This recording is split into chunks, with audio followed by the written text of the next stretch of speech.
மத்திய அரசின் ஜவஹர் நவோதயா பள்ளிகள் திட்டம் நகர்ப்புறங்களில் இருப்பது போல் கிராமப்புற மாணவர்களுக்கும் தரமான கல்வியை வழங்குவதை நோக்கமாக கொண்டது.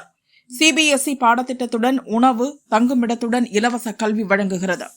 மொழிக் கொள்கையை காரணம் காட்டி தமிழகத்தில் இந்த பள்ளிகளை வரவிடாமல் இங்குள்ள அரசு எதிர்த்து வருகிறது.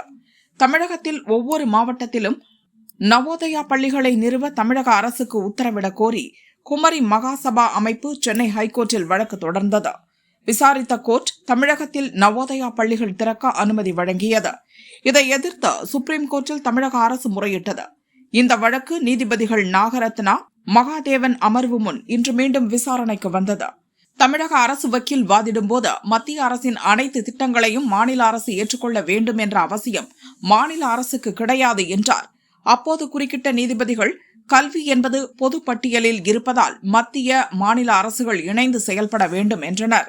தமிழகத்தில் இருமொழிக் கொள்கை அமல்படுத்தப்படும் நிலையில் அதற்கு எதிராக நவோதயா பள்ளிகள் இருப்பதாக தமிழக அரசு வாதிட்டது. ஏற்கனவே தேசிய கல்விக் கொள்கையை ஏற்காததால் தமிழகத்துக்கு தர வேண்டிய நிதியை மத்திய அரசு நிறுத்தி வைத்திருப்பதாகவும் சுட்டிக்காட்டியது. இதை கேட்ட நீதிபதிகள் இந்த விவகாரத்தை மொழி பிரச்சனையாக மாற்ற வேண்டாம் என கேட்டுக் கொண்டனர்.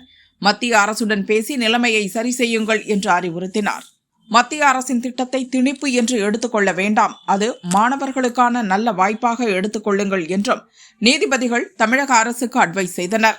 நெகட்டிவான மனப்பான்மையுடன் இந்த விவகாரத்தை கையாள வேண்டாம் என தமிழக அரசுக்கு நீதிபதிகள் கூறினர்.